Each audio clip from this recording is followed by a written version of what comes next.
El sol africano ardía en lo alto sobre la tierra agrietada y reseca, derramando fuego sin piedad sobre el borde norte del Parque Kruger. El aire estaba pesado, cargado de calor y polvo. El único sonido que rompía la quietud era el rugido retumbante de una vieja excavadora. Tomás Morales, de 65 años, era la personificación de la resistencia. Su rostro, curtido de un marrón profundo, estaba surcado de arrugas como grietas en una tierra castigada por la sequía. Sus manos eran ásperas y agrietadas, cada línea impregnada de polvo rojo, la marca de décadas trabajando en esta frontera entre la civilización y la selva. Había estado fuera una semana, asistiendo a la boda de su único nieto en Johannesburgo. Ahora había regresado a su trabajo inconcluso, una zanja de 200 metros a lo largo del límite este de su finca, donde su propiedad colindaba con la zona de conservación. La zanja sería su última línea de defensa, evitando que las aguas de las lluvias de verano inundaran sus jóvenes campos de maíz. La excavadora avanzaba metro a metro, partiendo la tierra, que caía en pequeños montones a ambos lados. El sudor rodaba por las sienes de Tomás, acumulándose en la punta de su nariz antes de caer y evaporarse al instante en el suelo ardiente. El silencio era inquietantemente profundo, roto solo por el motor de la excavadora y, de vez en cuando, el grito penetrante de un águila cazadora que surcaba el cielo sin nubes. De repente, un sonido diferente interrumpió los pensamientos de Tomás. El motor seguía rugiendo, pero debajo de él, un sonido débil, casi inaudible.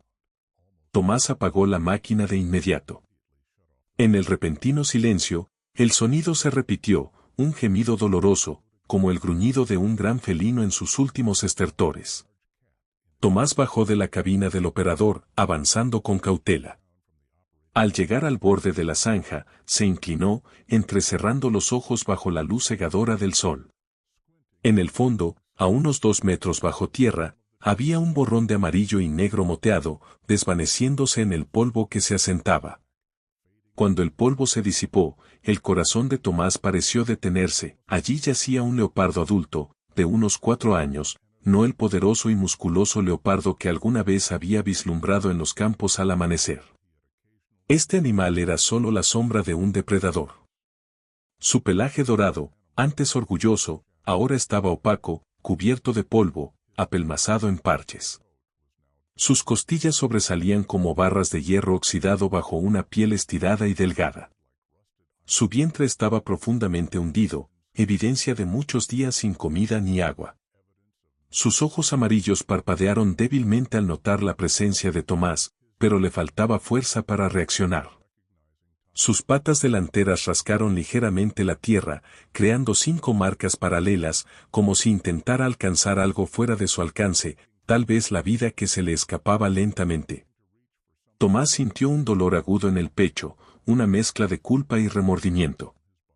Él, que había pasado toda su vida construyendo, creando vida en esta tierra árida, ahora se había convertido, sin querer, en un agente de muerte. Sin dudar un segundo más, Tomás sacó su teléfono del bolsillo. Marcó el número de emergencia de los guardabosques de Kruger. La señal parpadeaba débilmente en la pantalla, pero aún era suficiente para conectar la llamada. Se quitó la camisa de algodón empapada de sudor y la extendió como un toldo improvisado sobre el borde de la zanja, creando una pequeña sombra para el leopardo. Se sentó junto a la zanja, sin apartar la mirada del animal moribundo. Bajo el sol abrasador, el tiempo parecía detenerse.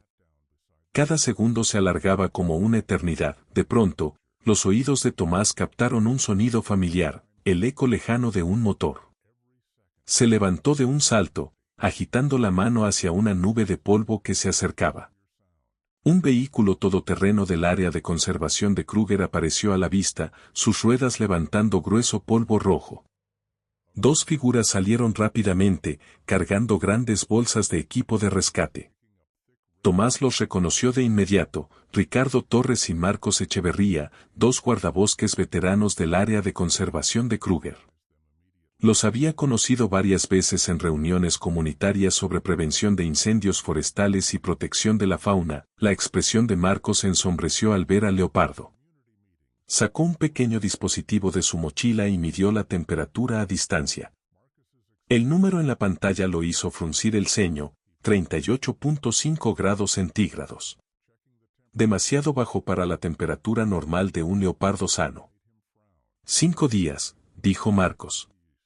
Estimo que lleva atrapado aquí unos 5 días, según la deshidratación y el agotamiento.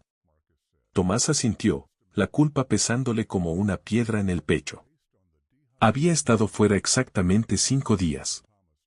Eso significaba que el leopardo había caído en la zanja la primera noche después de su partida. Los dos guardabosques discutieron rápidamente el plan de rescate. A diferencia de los casos habituales, donde usaban tranquilizantes para acercarse a animales salvajes, esta vez el leopardo estaba demasiado débil para resistirse. Ricardo y Marcos prepararon el equipo de rescate, cuerdas, tela gruesa, una camilla de transporte especial. Tomás observaba, con el corazón latiendo fuerte. Quería ayudar, hacer algo para enmendar su error, pero sabía que en esta situación los profesionales necesitaban espacio para trabajar. Ricardo descendió cuidadosamente a la zanja, moviéndose con suavidad para no asustar al leopardo. Marcos le lanzó la cuerda y luego también bajó, acercándose desde la dirección opuesta. Los dos hombres coordinaron perfectamente, con pocas palabras.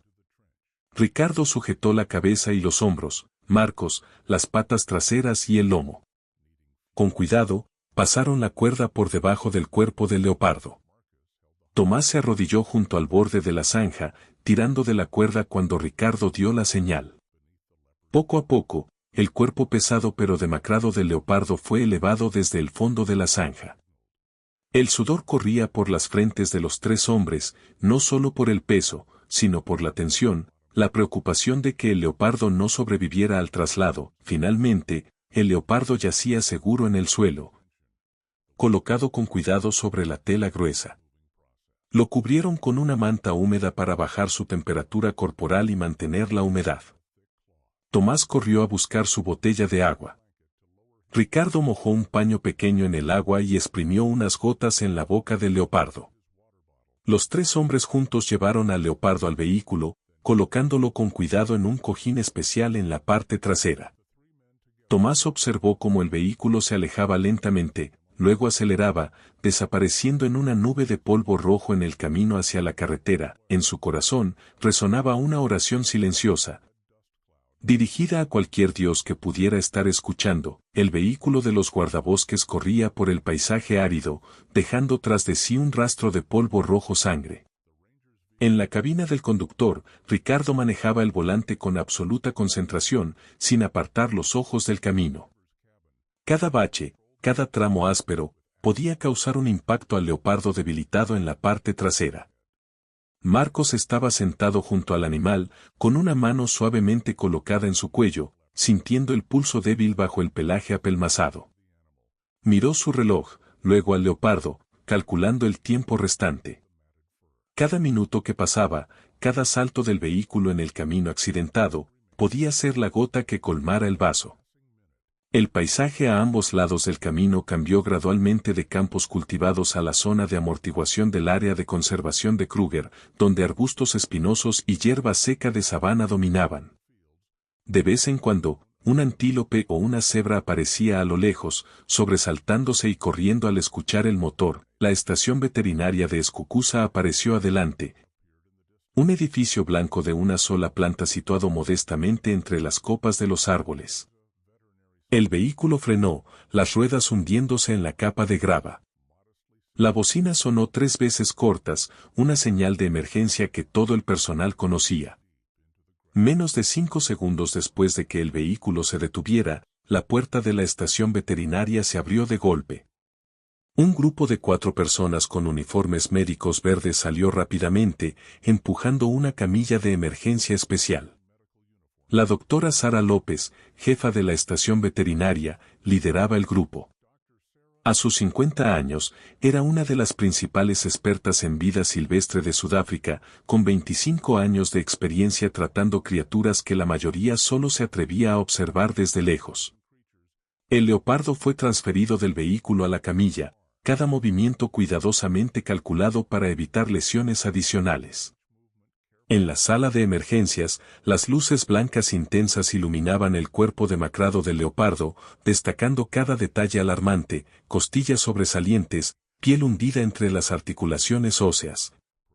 El pelaje sin su brillo natural.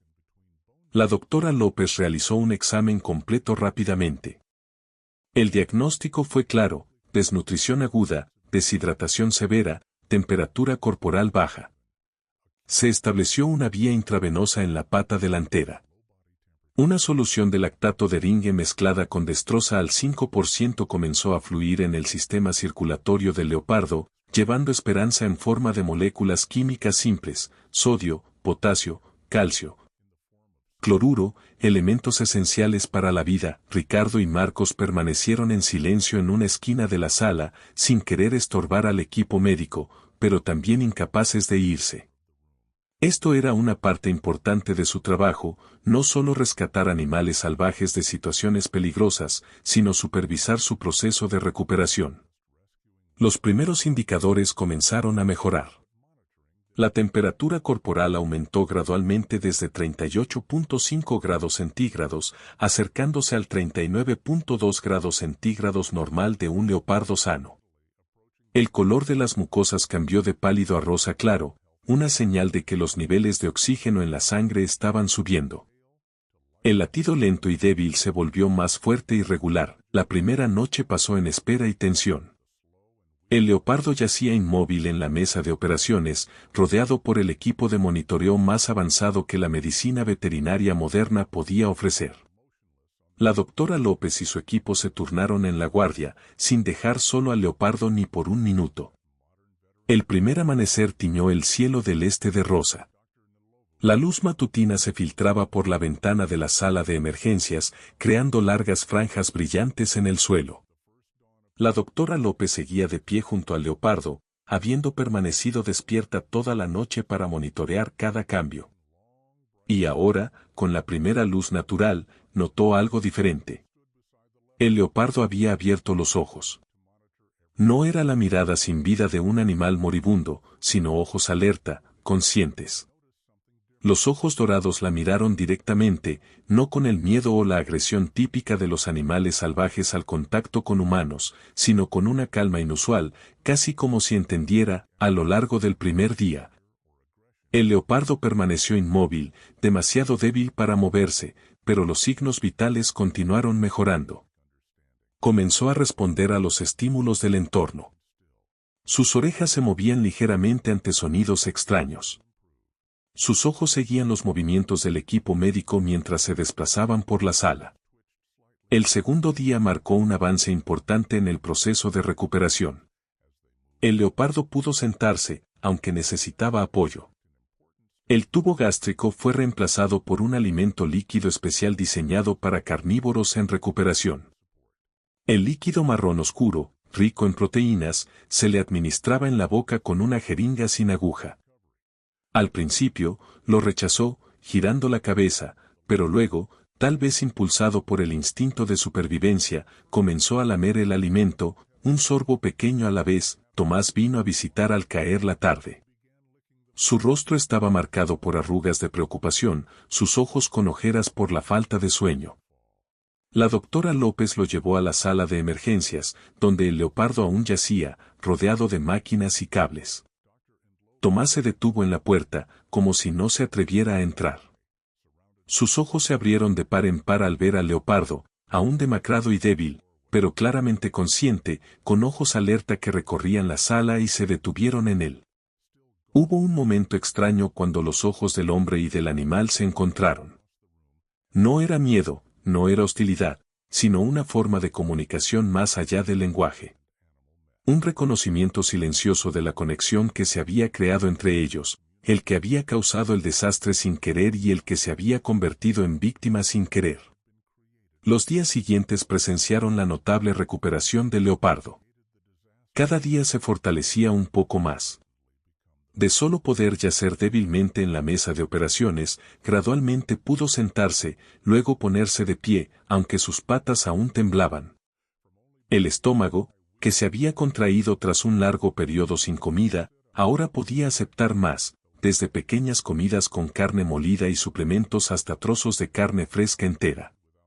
Tomás regresó a visitar el quinto día, trayendo trozos de carne fresca de la finca de su vecino. Esta vez, el leopardo había sido trasladado a un área de recuperación separada, un espacio más grande con suelo de tierra, algunos troncos y un cojín grueso, un entorno más natural, pero aún bajo el control del equipo médico.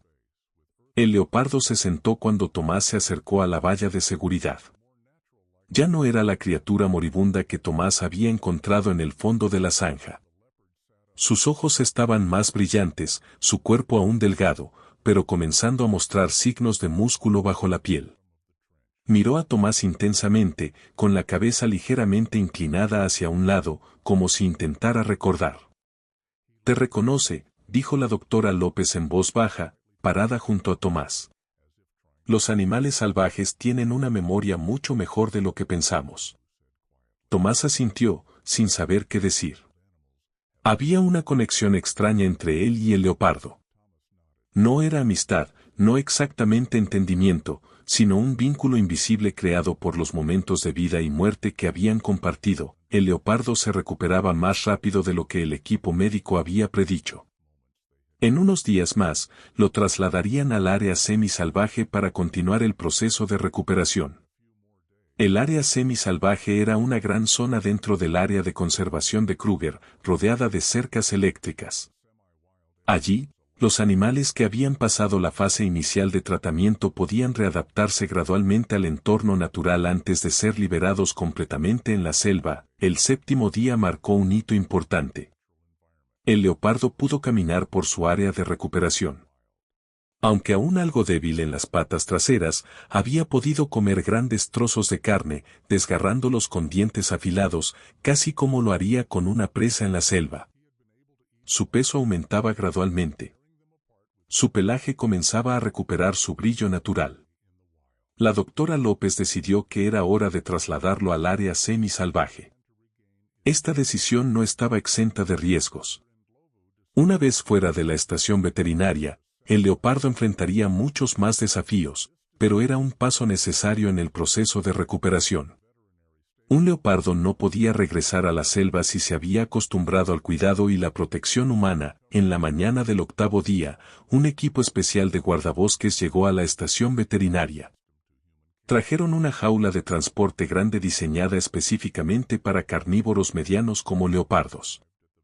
Al leopardo se le administró una inyección sedante ligera, no para dejarlo inconsciente, sino solo para reducir el estrés durante el transporte. Tomás también estaba presente, habiendo tomado un día libre para presenciar este momento importante.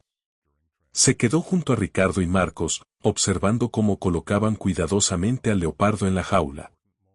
Sus ojos dorados estaban adormilados por el sedante, pero aún mantenían cierta alerta, como si supiera que un nuevo capítulo estaba por comenzar. El vehículo que llevaba al leopardo avanzó lentamente por el camino de tierra roja, dirigiéndose hacia la parte norte del área de conservación de Kruger, donde se encontraba el área semisalvaje. Tomás, Ricardo y Marcos lo siguieron en otro vehículo.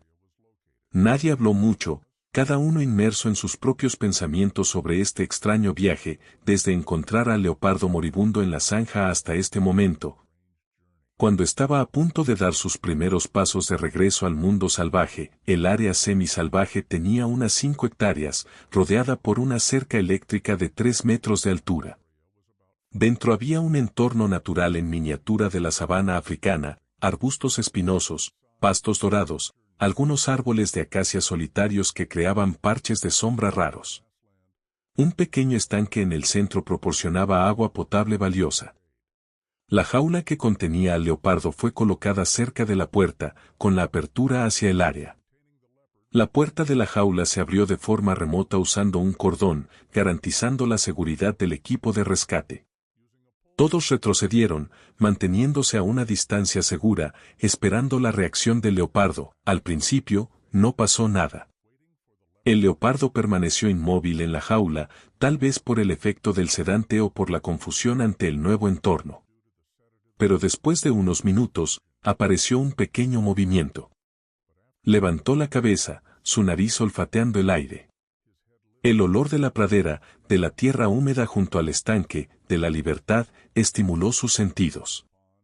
Lentamente, el leopardo se puso de pie, aún algo inestable, pero ganando estabilidad por momentos.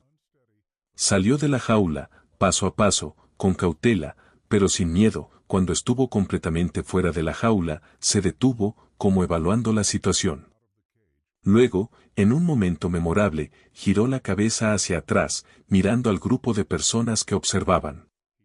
Su mirada se detuvo en Tomás, el que lo había encontrado en la zanja, el que le había dado una segunda oportunidad de vida. No había hostilidad, ni miedo, solo un reconocimiento silencioso y una conexión inexplicable. Ese momento duró solo unos segundos, pero para Tomás se sintió como una eternidad. Luego, el leopardo se dio la vuelta, caminando lentamente hacia el área abierta, desapareciendo gradualmente entre la hierba dorada, convirtiéndose en parte del mundo al que pertenecía. Tomás se quedó allí, observando hasta que la última silueta del leopardo se desvaneció. Una sensación de paz se extendió por su pecho. El círculo se había cerrado. El error había sido redimido. La vida había triunfado sobre la muerte. De regreso, Tomás detuvo su vehículo donde alguna vez estuvo la zanja fatídica. Ahora estaba rellenada y tenía una cerca protectora sólida. Se había aprendido una lección costosa. Se había respetado un límite. El límite entre el mundo humano y el mundo salvaje.